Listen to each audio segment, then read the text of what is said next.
La plume empoisonnée d'Agatha Christie, dans une adaptation de François Rivière.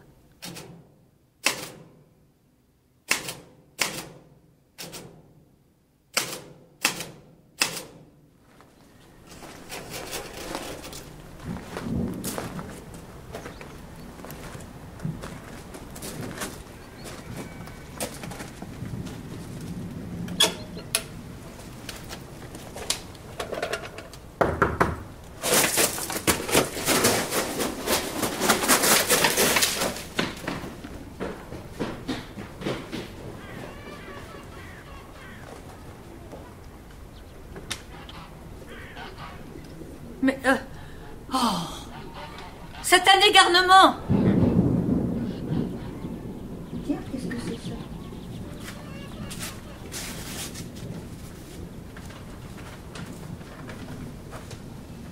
Oh!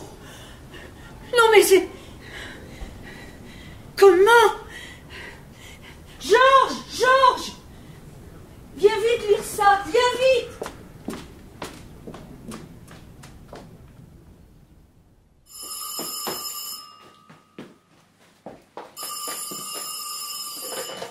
Résidence de Miss Barton, Florence à l'appareil. Ah, Florence, c'est Miss Marple. Oh, Miss Marple, comme je suis contente. Il paraît que vous venez nous voir bientôt. Oui, très bientôt. Comme elle va être heureuse de vous retrouver. Tellement heureuse. Miss Barton! Miss Barton! Téléphone! C'est Miss Marple! Elle était dehors.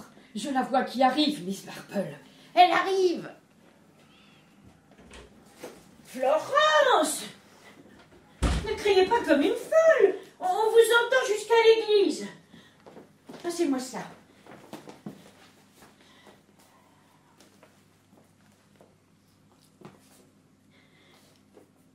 Jane? Oh, ta Florence a une voix de stentor à réveiller les morts. Oui, mais j'ai une telle chance de l'avoir à mon service depuis si longtemps. Ah. Elle me portera dans ma tombe. Tu étais sortie? Non, enfin, oui. J'étais au cottage à finir de retirer les housses et à remettre un peu d'ordre dans les livres. Oh, tu as de nouveaux locataires? Oui, ils arrivent dès cet après-midi. Mes londoniens, comme je les appelle. Ah. Londoniens? Et d'un coup, je me demande si le cottage et son confort tellement campagne vont leur suffire. Oh, tu crois qu'ils sont difficiles? Comme tous les londoniens au-dessus de la mêlée, c'est certain. Mais c'est pour une convalescence. Alors, ça devrait aller. Ah? Les Burton. Ah. Barton. Amusant, n'est-ce pas, comme nos noms se ressemblent. Je disais ça l'autre jour à Mrs. Calthrop, la femme du pasteur, que j'allais avoir des londoniens qui s'appellent presque comme moi. Bref, ils sont frères et sœurs, je crois. Mrs. Calthrop dit que ça va sûrement faire jaser. Le jeune homme est un aviateur. Ah. Il a été très gravement blessé dans un accident. Ah. Il faut qu'il se repose.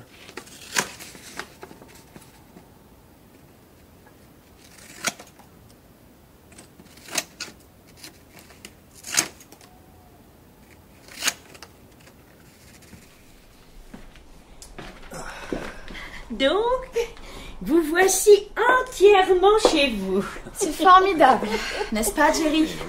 À toi les heures de repos. Monsieur Burton, vous verrez, Limstock est l'endroit rêvé pour oublier ses malheurs. Et en moins de 2, vous serez à nouveau sur vos 2 jambes. Sur tes 2 jambes, prêt à gambader comme un cabri. Bien, je ne vais pas plus m'attarder. Partridge! Ben dis donc. Oui, Miss Barton? Bon, Partridge, je vais y aller. Ah!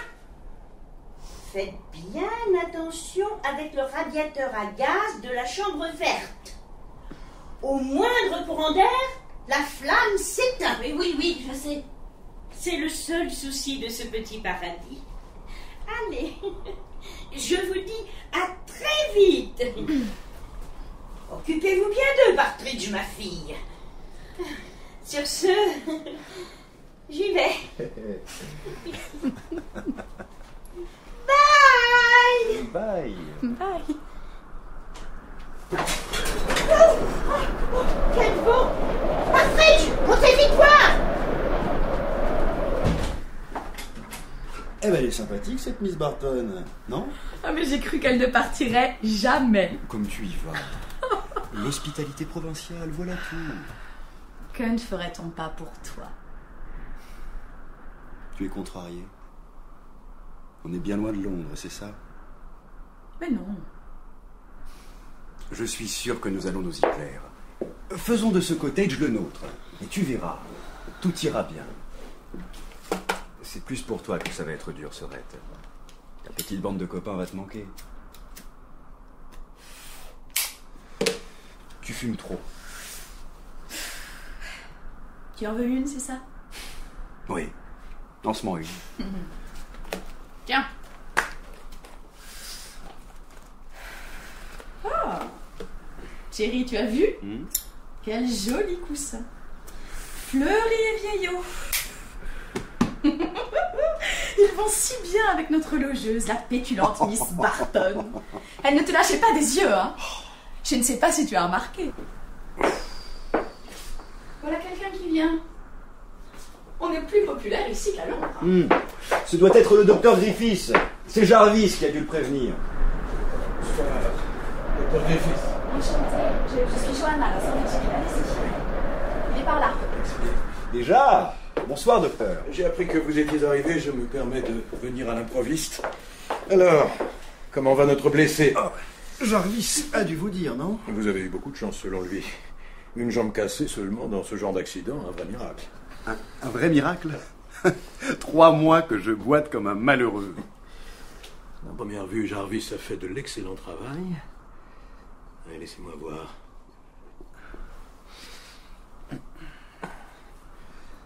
C'est bientôt la fin, non? Après, il vous faudra juste reprendre sur un rythme plus posé. Limstock vous y aidera. Vous vous sentez comment, sinon? Entravé. Et ce plâtre me pince. Ma sœur râle. Bon, sinon, tout va bien. Votre sœur, me paraît. Oui. Pardonnez-moi, docteur. Nous venons de recevoir une lettre. Une lettre au contenu infamant. Quoi? Du calme, Sorette, voyons. Que se passe-t-il? C'est ce qu'on appelle une lettre anonyme. Tiens. Lis! Mais c'est idiot, hein. C'est complètement idiot. Est-ce que tu as vu ce qu'on dit de moi? Ah, en effet. J'apprends que tu n'es pas ma sœur. Ravi de le savoir. Ah oui. Excuse-moi, Johanna, excusez-moi. Et tu serais une putain outrageusement maquillée. Bon, eh bien, on ne nous souhaite donc pas la bienvenue. Être traîné dans la boue? Mais quel est le malade? Eh bien, il n'a pas tardé. Sachez que vous n'êtes pas les premières victimes de ce genre de correspondant. Le corbeau de Limstock sévit dans notre village depuis quelque temps. C'est ridicule. J'ai moi-même reçu une de ces lettres. Ah, et personne n'a idée de leur auteur. J'aimerais bien. Voyez-vous, ce genre de message obéit à différents mobiles. Il peut émaner d'une personne qui s'est trouvée offensée par vous et qui se venge ainsi, un domestique renvoyé, une femme abandonnée. Ou bien il peut s'agir de la vengeance exercée sur l'ensemble d'une population donnée par un être frustré. Et ça dure depuis? Je l'ignore. La plupart de ceux qui ont eu affaire au corbeau n'ont pas forcément envie de le faire savoir.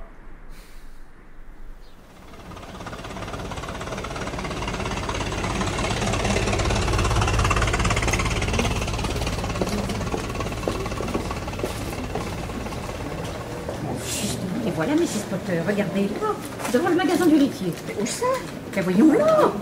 Lui sort de cette voiture que conduit Miss Burton, probablement sa sœur. C'est une jolie jeune femme, très élégante, non? Lui est plutôt beau garçon, un peu mal en point en ce moment. Un accident d'avion à ce moment-là. Sa sœur? Oh, mais regardez-moi ça! Nous allons assister à une collision. Mais Hunter, attention Oh, vous avez bien fait. Il s'en aurait fallu peu pour qu'elle rentre dans ce pauvre Mr. Burton. Cette Megan Hunter. Dire que c'est la belle-fille de Mr. Symington. Décidément une drôle de créature. Non, vous avez vu son allure. Un vrai garçon manqué. Quel âge lui donnez-vous, Mrs. Potter? 16 ans? Pourtant, elle en a 20. Elle est vêtue comme l'as de pique. Donc dépenaillée. Et elle n'a pas vraiment l'air décidée à trouver l'âme sœur. J'avoue aimer son joli sourire. Elle pourrait s'arranger un peu, voilà tout. Hein. Je me demande bien ce que ces deux-là peuvent se raconter. Allons voir discrètement. Je paierais même très cher pour le savoir. Oh, voyons, Mrs. Potter, ne soyez pas comme ça. Chut. Allons, ne dites rien.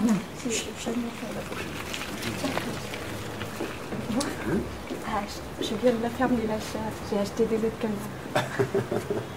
Ils ont d'adorables petits cochons. Vous aimez les cochons, Mr. Burton? Et vous, Miss Burton? Oui, bien sûr. Bah, puis-je vous faire remarquer, jeune fille, que votre bas a filé à 2 endroits? Hein? Oui. Ah, je sais. Oh, vous savez, je suis qu'une grande étourdie, c'est pas bien grave, la toilette m'est tellement indifférente. Je ne suis pas comme votre sœur. Merci. Je suis le vilain petit canard, comme tout le monde le sait à Limstock. Déjà, faut que j'y aille. À bientôt.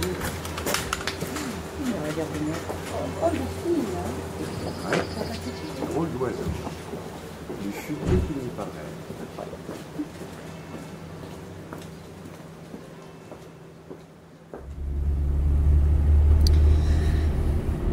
Jerry, j'ai oublié de te dire, Partridge m'a annoncé que Béatrice, la fille à la journée, ne viendra pas aujourd'hui. Ah. Elle est malade? Que lui arrive-t-il? Ce n'est pas ça. Elle n'est pas malade. Elle aussi a reçu une lettre anonyme insinuant que... Enfin, toi, elle... Vous... Mais c'est insensé. Je la reconnaîtrais même pas si je la croisais dans la rue. Quel patelin, bon Dieu, mais quel patelin. Mais calme-toi, Jerry. Voyons, calme-toi. Ce ne sont que des insinuations et sans doute d'un malade. Ça ne sert à rien de... Ah, Marchway Road.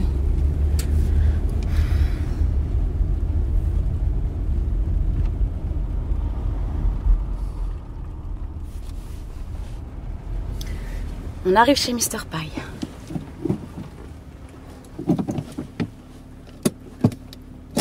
Alors calme-toi. Oui, j'ai hâte.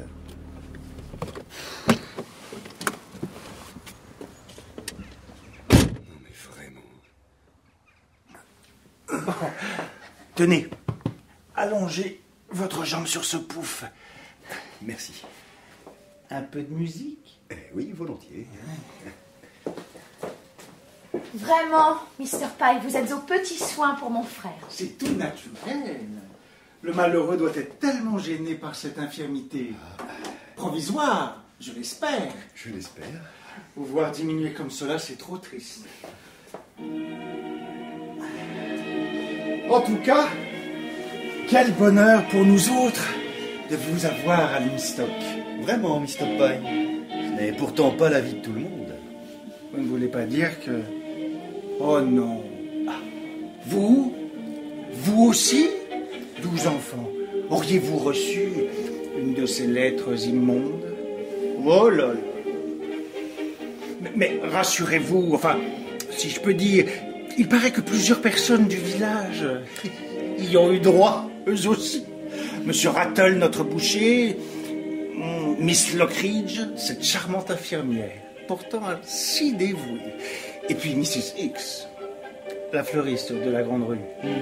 Combien en tout, Mr. Pye? Je l'ignore, ma chère, je l'ignore. Je ne suis pas le secrétaire du Corbeau. C'est troublant tout de même. Quoi donc? De ne pas savoir combien?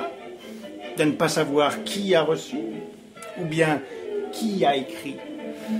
Certes, les victimes ne parlent pas. Le Corbeau a su sans doute viser juste. N'importe quoi.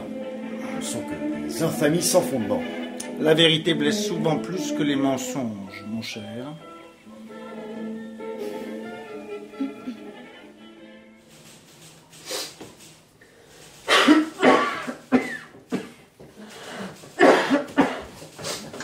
Tom, Vous me direz comment vous vous sentez après cela. 10 jours et vous verrez. Merci, docteur. Allez, bonjour chez vous. Au revoir. Au revoir. Bon, la personne suivante. Monsieur Burton, entrez. Bonjour, docteur. Par ici.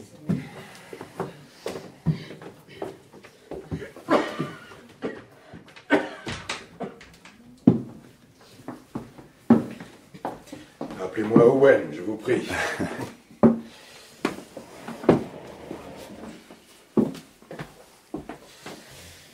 Asseyez-vous là. Bien.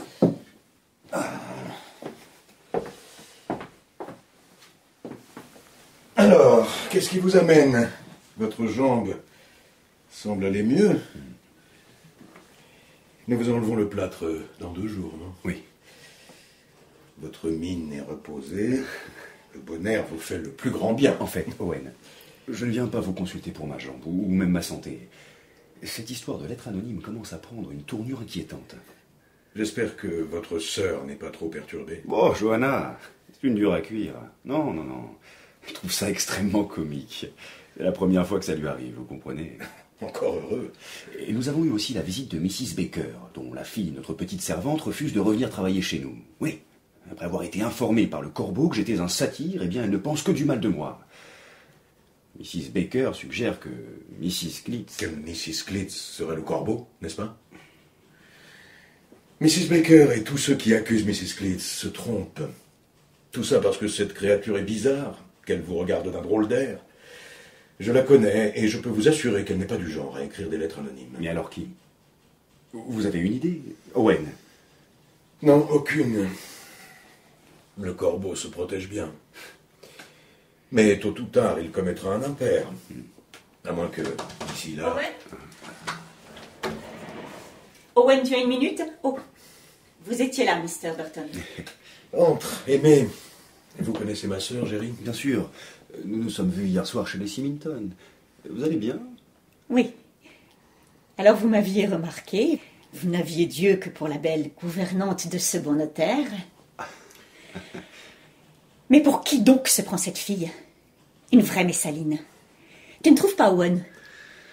Elle manque de la plus élémentaire pudeur à la place qu'elle occupe dans une maison bourgeoise. En tout cas, je pense qu'elle serait ravie d'être débarrassée de cette petite peste de Meghan. Aimée. Je vous laisse. Owen, n'oublie pas que nous dînons chez le pasteur et Mrs. Calthorpe. Oh. À bientôt, Mr. Burton. Oui. Portez-vous mieux. Plus que 2 jours pour votre plâtre, n'est-ce pas? Voilà, c'est ça. Courage. J'avais oublié l'invitation chez ces maudits Calthorpe. Les avez-vous rencontrés? Oui, brièvement, hier soir, chez les Symington. Le révérend a l'air d'un saint homme. Son épouse, en revanche, m'est apparue difficile à cataloguer. Pas du tout le type habituel de femme de pasteur. Une créature étrange. On ne sait jamais trop quoi lui dire. J'avoue que son comportement a parfois même quelque chose d'inquiétant. Je la vois souvent rôder par les rues de Limstock dans son éternel ensemble de tweeds verdâtres, qu'il pleuve ou qu'il vente. Oui, étrange Mrs. Calthorpe. Vous la... Pourrait-elle être le corbeau? Non, je n'irai pas jusque-là. Mais vous savez, c'est comme dans les romans policiers. Tout le monde, à un moment ou à un autre, doit être soupçonné. Même nous.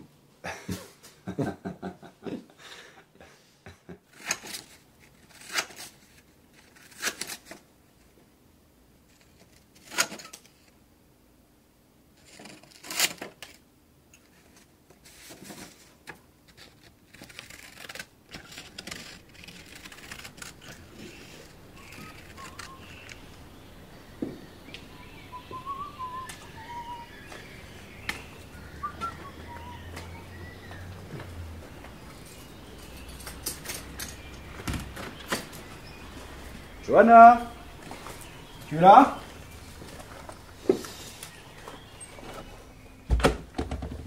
Oh, Meghan, vous ici, pour une surprise. Pensez-vous que je peux rester déjeuner avec vous? Si Partridge n'y voit rien à dire, avez-vous vu Johanna? Enfin, Partridge m'a dit que Madame était sortie. Et mon incursion ne semble pas être vue d'un bon œil. Elle ne voulait pas que je reste ici à vous attendre. Oh, ne vous faites pas de soucis, Meghan. fumerais bien une cigarette. En voulez-vous une? Non, je ne crois pas. Cela me donnerait trop l'impression d'être une personne réelle. Qu'entendez-vous par là? Asseyez-vous.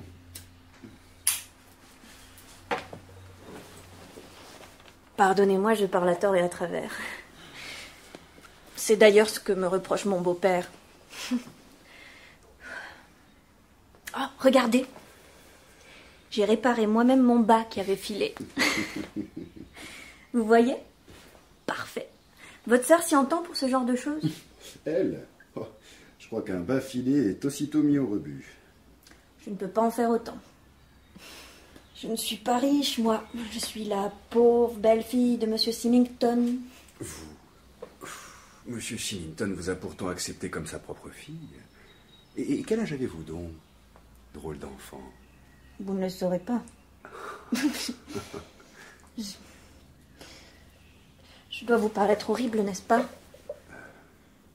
Horrible.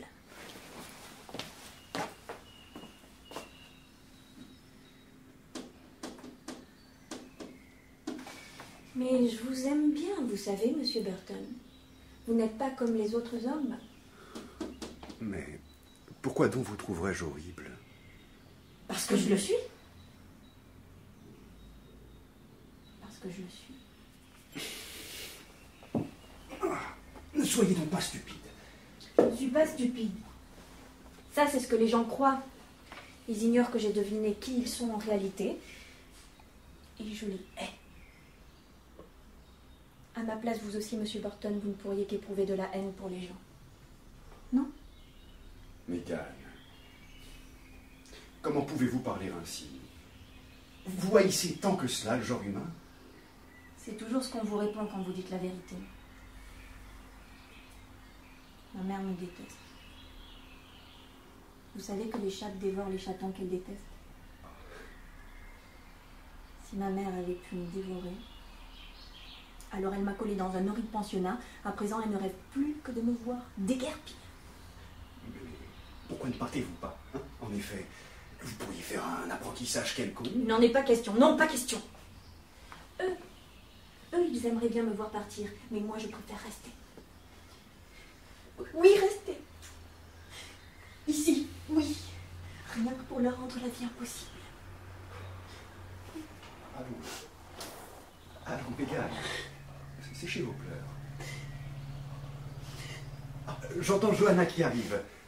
Cessez de pleurer, elle pourrait croire que je vous ai fait du mal et... Allons.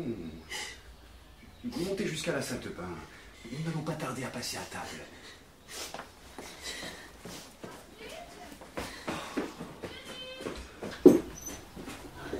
Mais voilà.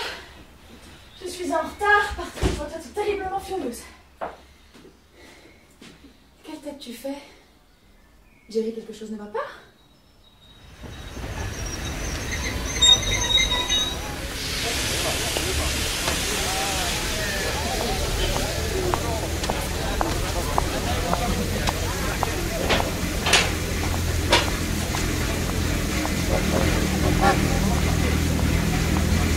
Je suis la Jean. Derrière toi. Jean Marple. Chère Jean. As-tu fait bon voyage? Oh, parfait. J'ai eu le temps de lire ce livre. Ce n'est pas un vulgaire policier. Tant mieux. Trop de gens lisent ces inepties. Je n'aime que les classiques, c'est bien. De la psychologie. De la psychologie avant tout.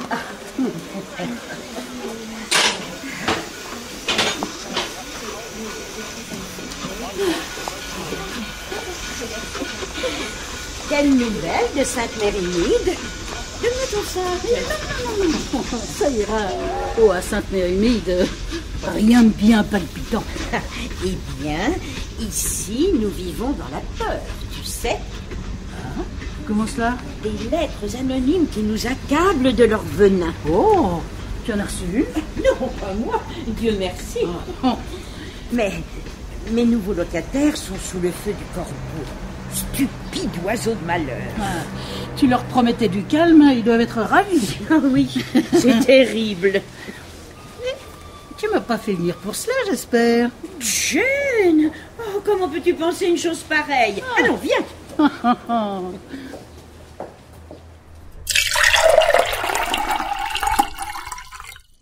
Mr. Burton. Mr. Burton. C'est affreux. Vraiment affreux. Allons, Partridge, calmez-vous. Que se passe-t-il? C'est Mrs. Symington, monsieur. Elle est morte. Quoi? Oui, morte. Comment ça? Il paraît qu'elle s'est suicidée. Elle venait de recevoir une de ses lettres et à ce qu'on dit, elle ne l'aurait pas supportée. Jerry, qu'est-ce que j'entends? Mrs. Symington? Oui, Johanna. Il semblerait que ce soit à cause d'une de ces satanées lettres anonymes. Une lettre du corbeau? Non, ces lettres sont infectes, mais je ne comprends pas qu'on se suicide pour autant. Sauf si ce qu'elle disent est vrai. Nous devons faire quelque chose. Au moins pour Meghan. Nous devons l'aider et la sortir de là. Allons-y.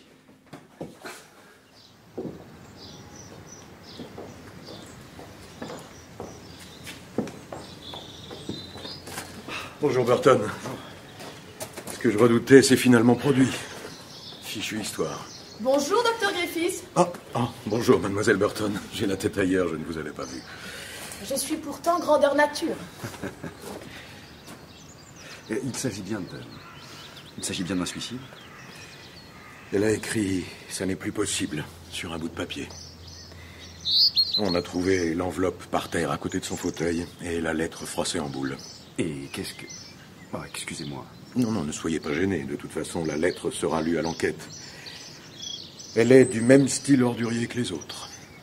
Cette fois, on prétend que Colin, le cadet, n'est pas le fils de Symington.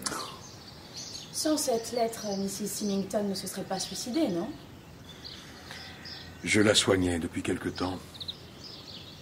Je crois plausible que le choc causé par la lettre ait pu la mettre dans un tel état de fatigue et d'abattement qu'elle ait décidé d'en finir. Elle s'est peut-être convaincue que son mari ne la croirait pas si elle niait. Et sous l'emprise de la honte et du dégoût, elle a perdu toute faculté de jugement objectif. Et Meghan? Je l'ignore, je ne l'ai pas encore vue. Mais on m'a dit qu'elle n'avait pas quitté la maison. Si vous aviez la gentillesse de vous occuper d'elle. Oui. Cela m'ennuie de la savoir seule. Elle doit être si désemparée. Voir sa mère morte comme ça, tout d'un coup. Entrez, je vous en prie. Il faut que vous mangiez quelque chose. Vous allez avoir besoin de toutes vos forces. Le médecin l'a bien dit. Je ne pourrai jamais vous remercier assez de tout ce que vous avez fait. Et faites encore beaucoup, Miss Holland. Laissez-moi continuer à vous aider de mon mieux. Ne vous tracassez pas pour les enfants. Vous êtes très gentille. C'est affreux, n'est-ce pas? Pourrions-nous vous parler une minute? Nous ne voulons pas déranger Mr. Symington. C'est un tel choc pour lui. Bien sûr, je m'étais rendu compte qu'elle était à bout de nerfs ces derniers temps. Il y avait des jours où on ne savait pas comment la prendre. Voilà, si nous sommes ici, c'est pour proposer à Meghan de venir passer quelques jours chez nous. Si elle en a envie, évidemment. Meghan? C'est très aimable de votre part, mais c'est une fille tellement bizarre. Nous pensions que ça vous aiderait. Ça, c'est certain. Il faut que je m'occupe des garçons et de ce pauvre monsieur Symington. Je n'ai pas le temps de m'occuper de Meghan. Je crois qu'elle est en haut, au dernier étage. Très bien, je vais voir. Meghan?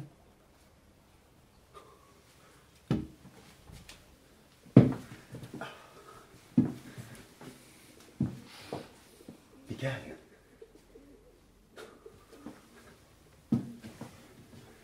Meghan?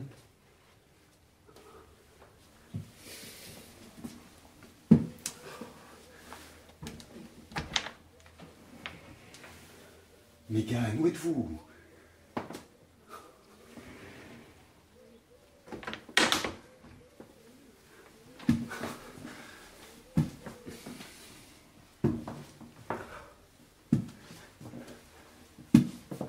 Meghan,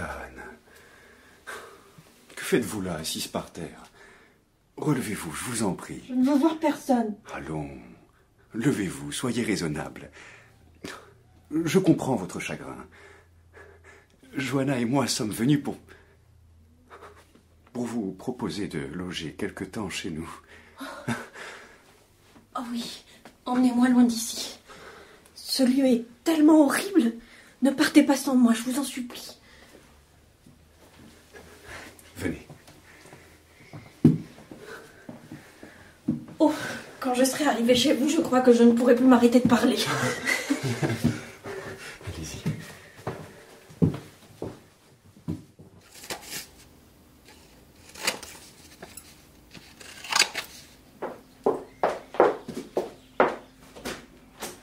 Docteur, Miss Griffiths. Entrez.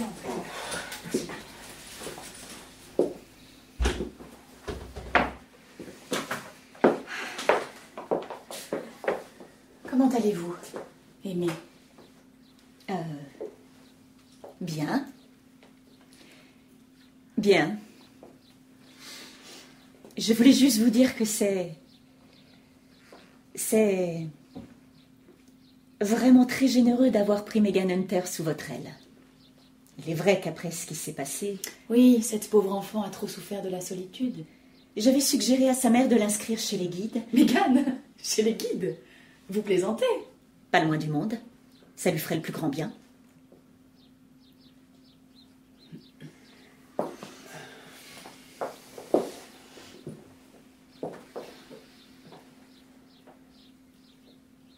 Pauvre Dick Symington.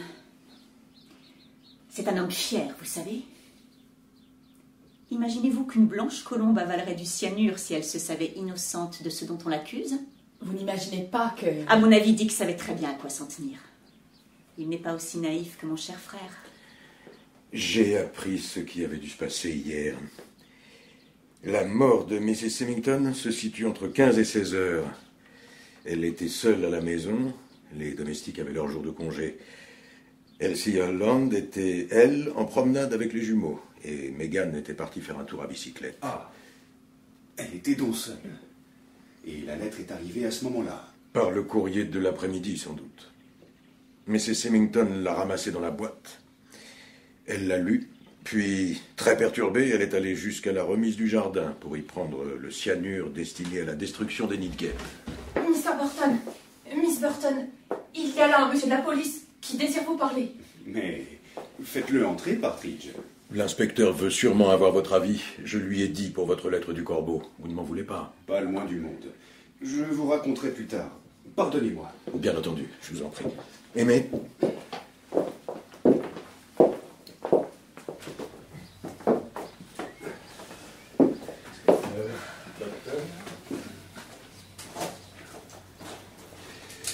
Bonjour, je suis l'inspecteur Nash chargé de l'enquête sur la mort de Mrs. Symington. Bonjour, Jerry Burton. Enchanté. Ma sœur, Joanna. Madame.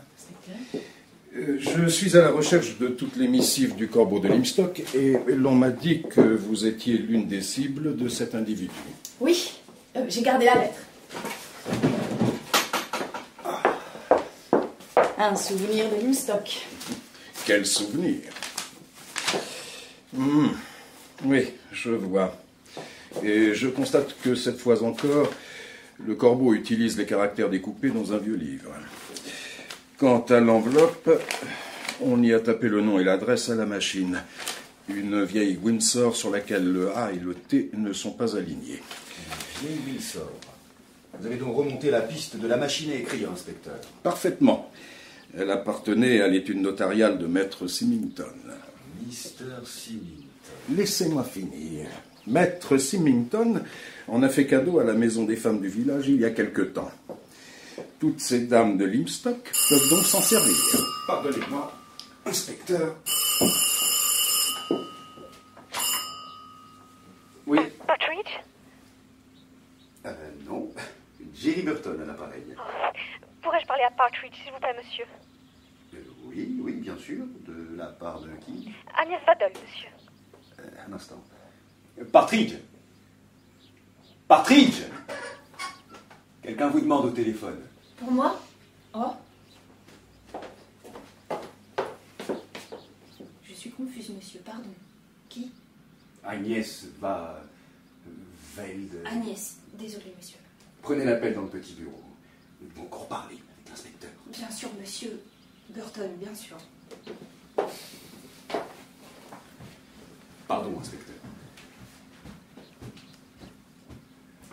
Oui, un instant. Agnès, oui. Je vous passe Partridge. Merci, monsieur. Pardonnez-moi encore. Non, mais non, Agnès, je vous en prie, il n'y a pas de mal. Partridge? Merci, monsieur. Bon. Où en étions-nous? La machine Windsor. Oui, de la maison des femmes. Vous soupçonnez quelqu'un? J'ai des doutes, mais aucune certitude. Bien, je ne vais pas vous faire perdre plus de temps, je m'en vais. Permettez-moi de garder cette lettre comme pièce à conviction. Bien entendu. Je voulais la montrer à mes amis de Londres, mais bon. C'est pour l'enquête, madame. Laissez-moi vous raccompagner. Non, ça ira. Bonne journée. Bonne journée, inspecteur. Inspecteur, tenez-nous au courant.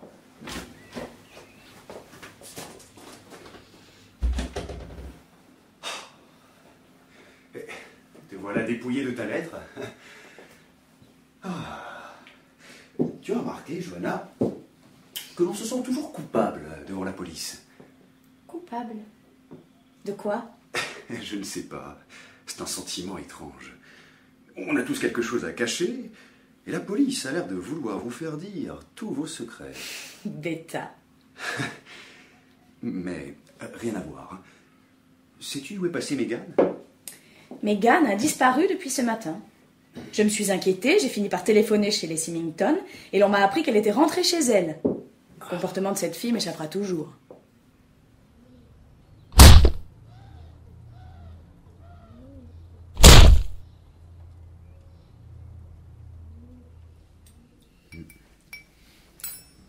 Alors, comment trouvez-vous mon gâteau au chocolat, monsieur Burton? On l'appelle mort délicieuse. Un vrai régal, Miss Barton. Je l'ai fait en l'honneur de Jane. Trop d'égards, Emily. Tu en raffoles. Je vous rejoins, Miss Marple. C'est plus délicieux que mortel. Je l'espère. En ce moment, Oui. Le moins que l'on puisse dire est que la période est assez agitée. Le corbeau ne nous laisse aucun répit. Cette affaire de lettre anonyme est bien attristante. Oh, mais je vais demander à Florence de nous refaire un peu de café. Florence! Florence! Florence! Florence! Mais où est-elle donc passée? Ah! Florence, ma fille, refaites un peu de café pour nos invités, voulez-vous? Et ne faites pas cette tête. vous avez l'air bouleversé. Rose, la cuisinière des Symington sort d'ici. Elle vient de m'apprendre une horrible nouvelle. C'est Agnès Waddle, la petite bonne du notaire. On l'a retrouvée morte. Que dites-vous? Morte? Comment? Agnès C'était Waddle? elle au téléphone hier, non? Oui. Morte, mais quand? Oui, elle est morte. On l'a retrouvée dans un placard, sous l'escalier, toute recroquevillée et froide. Froide. Oui, c'est atroce. Atroce, en effet. Dieu de tous les saints. Il paraît qu'elle n'était pas rentrée depuis la veille. Et M. Symington pensait qu'elle avait fait une fugue. Rose dit que la police est sur les lieux. Jane, tu devrais y aller, toi aussi, pour les aider. Émilie, la police fait son enquête. Et tu es meilleure qu'eux. Sachez que Jane est une merveilleuse enquêtrice, qu'elle résout ce qu'il y a de plus retors. Ne dis pas n'importe quoi, Émilie. Jerry, ne crois-tu pas que nous devrions y aller, nous aussi? Je pense à Meghan. La malheureuse doit être dans un état... Tu as raison. Miss Marple, vous nous accompagnez. Je pense à ce pauvre Dick Symington. C'est une nouvelle épreuve pour son foyer. Tu devrais lui venir en aide. Émilie.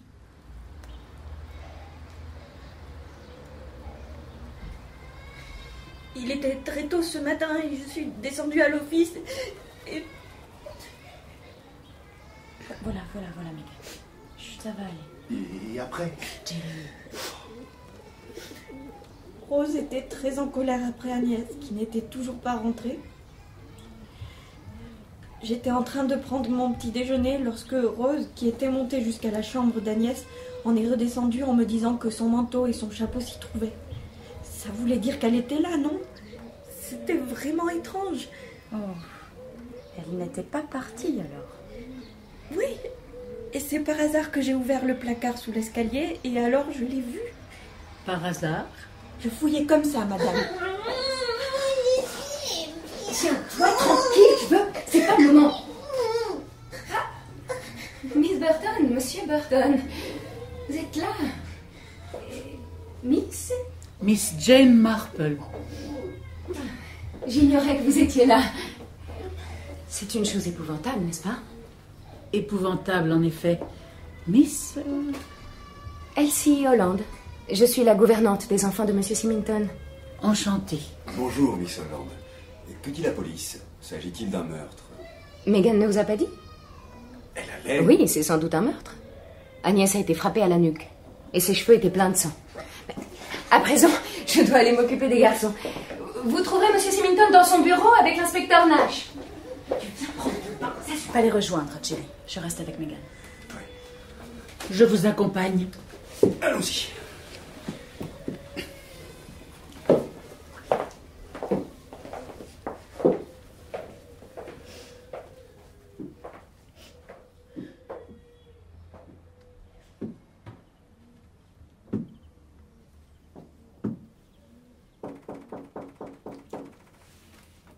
Entrez.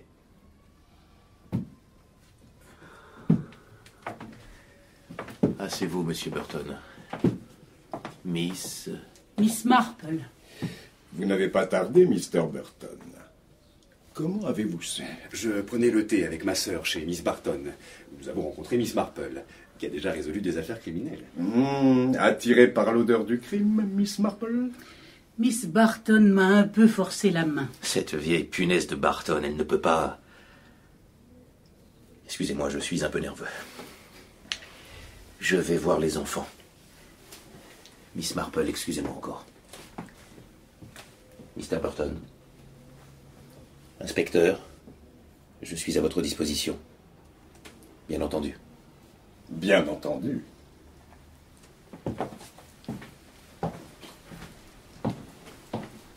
Pauvre homme. Inspecteur, à quand remonte la mort d'Agnès Vadel? Hier après-midi. Vu la rigidité du cadavre, le crime a dû être commis alors qu'Agnès Vadel se trouvait seule à la maison. La cuisinière avait pris son après-midi. Maître Symington était parti à 14h30 pour son bureau. Megan était en ville, et donc c'est entre 14h et 16h30 que l'assassin a opéré. Agnès devait sortir, mais elle n'en a pas eu le temps, puisque lorsqu'on l'a retrouvée morte, elle portait encore sa coiffe et son tablier. De quelle façon s'y est pris le tueur? Oh, bouchez-vous les oreilles, Miss Marple. Elle a d'abord été assommée par derrière, puis on lui a enfoncé une broche à rôtir à la base du crâne. Tout cela avec un réel sang-froid. Avez-vous déjà des soupçons? C'est un crime d'une extrême détermination. Vous me permettrez d'être discret, mais je puis vous révéler quelque chose. L'après-midi où sa patronne a mis fin à ses jours, Agnès était normalement de congé. Mais en réalité, elle était restée ici. Elle aurait dû retrouver son petit ami Fred Randall, le commis de la poissonnerie, mais il s'était querellé à la suite d'une lettre du Corbeau lui signalant qu'il n'était pas seul en compétition auprès de la fille. Agnès avait donc décidé de ne plus sortir avec lui tant qu'ils n'auraient pas réglé la question ensemble. C'est donc lié. Vous pensez que la malheureuse aurait pu être témoin de l'arrivée de la lettre anonyme destinée à sa patronne? Sachez que la lettre a été déposée par le corbeau lui-même, qui avait collé un timbre usagé sur l'enveloppe. Agnès était à l'office, espérant voir arriver Fred Rendell, et elle a vu quelqu'un d'autre. Elle en a conçu un terrible malaise et... Elle a appelé chez nous pour parler à Partridge. Vous étiez là. En effet. Il me faudra parler à Partridge, c'est cela. Oui. La nouvelle qu'Agnès Vadel avait vu le corbeau a pu être colportée. Que voulez-vous dire, inspecteur? Que Partridge aurait pu... Non.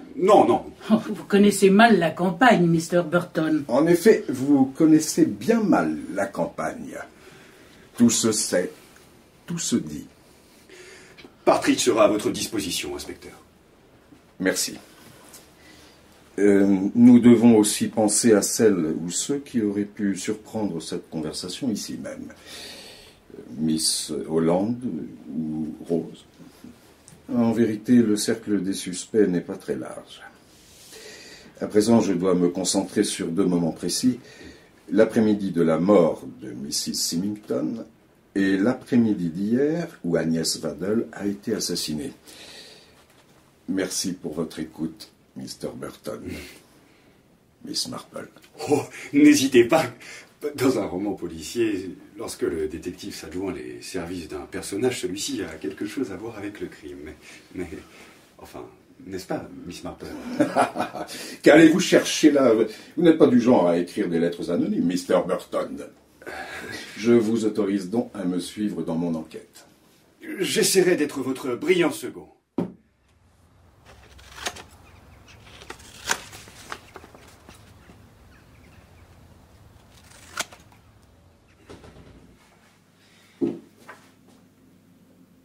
Johanna? Mais que fais-tu donc dans le noir? Allume. Quelque chose ne va pas? Non. Non, tout va bien. Je t'assure, Jerry.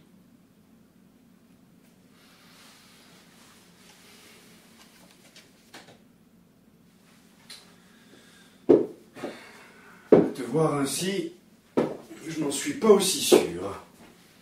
Non, ça va, je te dis. Mais qu'as-tu dans la main? Une nouvelle lettre. Non.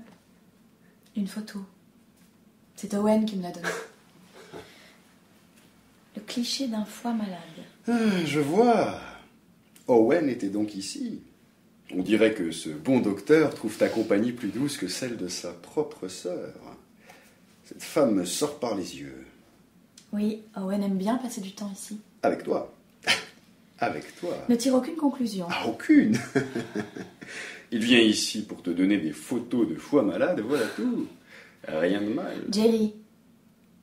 Allez, donne-moi le charmant cadeau de ton soupirant. Oh, enfin, voyons. Tu l'as tout corné. On le fera encadrer. Oh, idiot. Je vais d'abord le glisser entre 2 livres pour l'aplanir. Attention au livre de Miss Barton, elle y tient certainement beaucoup. Il n'a rien, ne t'inquiète pas. Mais... Oh. Regarde.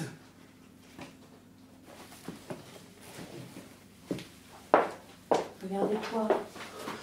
Ces caractères ne te rappellent rien? Ces lettres-là? Oui. Regarde. On dirait celles que le corbeau utilise pour ses découpages. Oui, en effet, on dirait. Oh, des pages ont même été arrachées. Tu penses que Miss Barton... Non, elle... Le corbeau?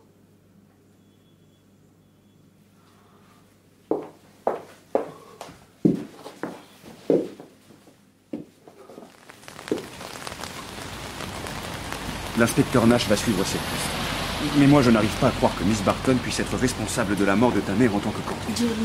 Jerry. Cher Megan, j'aimerais tellement pouvoir trouver la solution de toute cette affaire et te sortir de ces moments si difficiles. Jerry, laisse-moi parler, s'il te plaît. Je voudrais te dire quelque chose d'important. Quoi? sur le corbeau et la mort de ma mère. Oui. Et tu as vu quelque chose?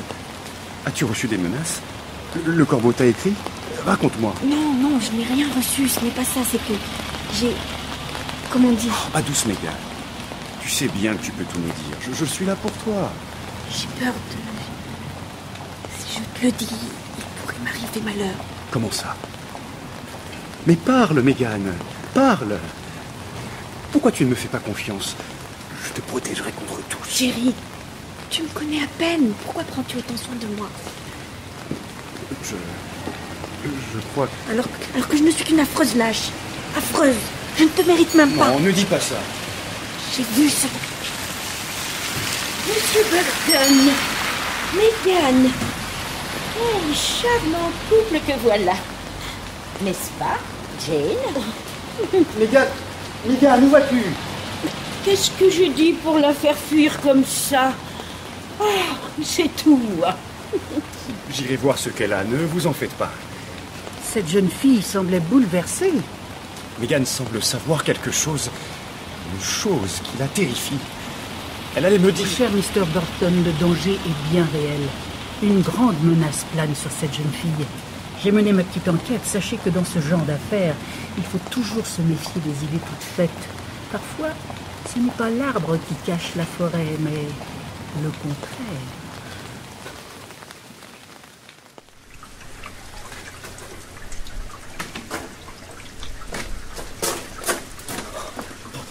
Jerry, c'est vous? Inspecteur. Oui, chut. Vous m'avez dit de venir, me voici.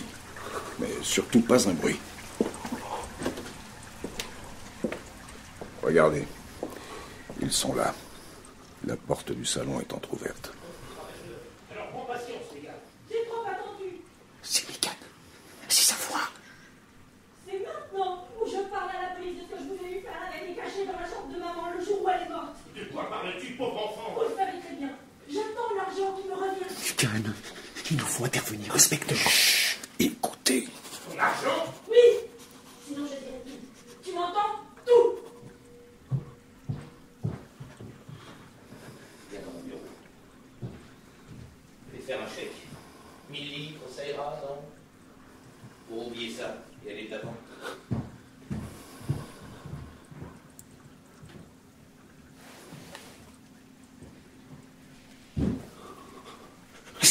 Ne bougez surtout pas, Burton. Attendez-moi là. Et pas un mot.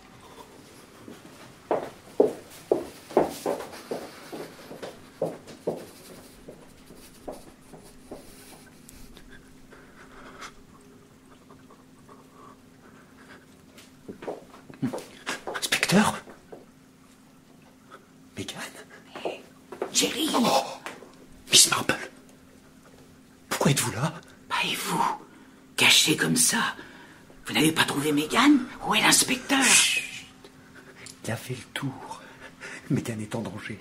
Votre petite amie est très courageuse d'affronter seule Maître Symington. Elle ne m'avait pas dit clairement ce qu'elle comptait faire. Je l'en aurais empêché. Mais nous sommes arrivés trop tard. Vous tenez beaucoup à cette jeune fille. Oui, c'est...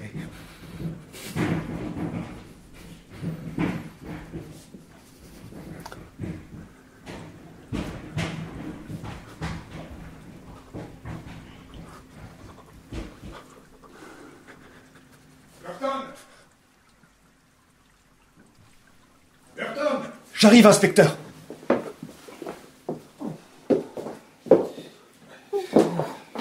Vite. Aidez-moi à l'allonger sur le sofa. Mon Dieu, Megan. Elle n'est pas... Non. Juste évanouie. Ça ira, n'ayez crainte. Que s'est-il passé? Il était temps. Symington l'avait bâillonné et allait lui mettre la tête dans le four. Où est Symington? Un de mes hommes attendait de l'autre côté de la maison. Il l'a maîtrisé alors qu'il tentait de s'enfuir. Symington. C'est donc lui qui a... C'est lui qui a tué cette pauvre Agnès. Agnès. Et sa femme aussi. Tout est lié. Parfaitement. Je vous ai dit que parfois la forêt cache l'arbre. Eh bien, Symington a réussi à faire croire à l'existence d'un corbeau terrorisant tout Limstock. pour mieux dissimuler ses véritables intentions. Dans le but d'assassiner sa femme? Tout à fait, inspecteur. Il s'agissait seulement d'une habile manœuvre de diversion. Son but était de se débarrasser de Mrs. Symington pour convoler avec l'élu de son cœur, la belle gouvernante. C'est lui l'auteur de toutes les lettres? Mais comment? Il avait tapé toutes les enveloppes avant d'offrir la machine à écrire à la maison des femmes, afin d'éloigner des soupçons. Mais comment pouvait-il savoir que nous viendrions habiter à Limstock? J'ai bien examiné l'enveloppe de votre lettre. Celle-ci était en fait destinée à mon amie Miss Barton. Vos noms si proches furent une chance pour lui. Il n'avait qu'à modifier le A en U et faire croire qu'il observait la ville au jour le jour. Il a eu beaucoup de chance. Mais pas tant que cela. Sans Agnès Waddell, il aurait pu s'en sortir. Mais cette pauvre fille a été le grain de sable dans ce plan diabolique. Symington a lui-même déposé la lettre destinée à sa femme une fois son crime commis. Et c'est cela qui a troublé Agnès Waddell. Car, guettant son amie par la porte de l'office, elle n'a vu personne déposer l'enveloppe, ni aller la prendre dans la boîte aux lettres, avant l'heure supposée du suicide de sa patronne. Et donc la lettre ne pouvait venir que de l'intérieur de la maison. Oui, Mr. Burton. Et devant les soupçons de sa servante, Mr. Symington ne pouvait dès lors que la faire taire. Tout ceci se tient, mais comment au juste expliquez-vous le mot d'adieu laissé par Mrs. Symington? Quand on examine au plus près ce mot, ça n'est plus possible. On constate qu'il a été découpé dans un message certainement plus large. Là aussi, une chance pour Symington. Car sa femme lui avait sans doute écrit qu'elle ne pouvait plus supporter son attitude vis-à-vis de la gouvernante. Il n'a gardé que la phrase, laissant supposer un mal-être entraînant un suicide. Mais il a collé sur l'enveloppe un timbre-poste déjà utilisé. Il n'y a pas de petites économies. Mon Dieu, que m'est-il arrivé? Oh, Jerry, vous êtes là. Oui, je suis là, ma jolie. Vous êtes hors de danger. Et Miss Marple nous a tout expliqué. Mais vous aussi, intrépide jeune fille, vous aviez tout compris. Et vous avez joué un jeu dangereux. Occupez-vous bien d'elle, Mr. Burton. Je vous laisse à présent. Emily doit s'inquiéter de mon absence. Ah, Mr. Burton, j'oubliais. Faites mes amitiés à votre sœur. Je suis persuadée que le docteur Griffith sera tout à fait en mesure de rendre heureuse une aussi charmante jeune femme. Oh, mais...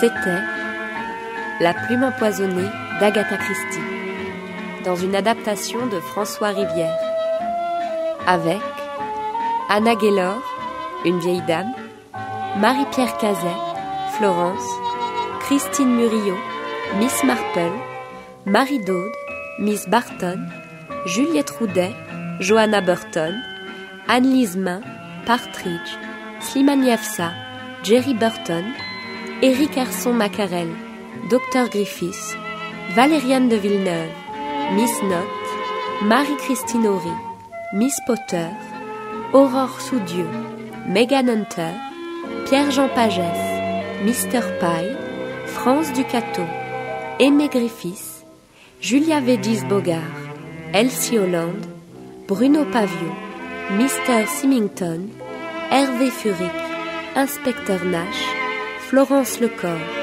Agnès Waddell, Brigitte Lecordier, Colin Symington.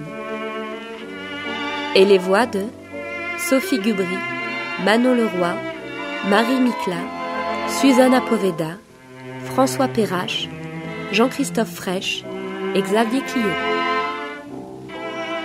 Bruitage, Bertrand Amiel. Prise de son et mixage, Claude Niort. Assistance technique et montage, Clotilde Thomas. Assistante à la réalisation, Marion Guilhem. Réalisation, Étienne Vallès. La plume empoisonnée d'Agatha Christie, dans une traduction d'Élise Champon, est publiée aux éditions du Masque.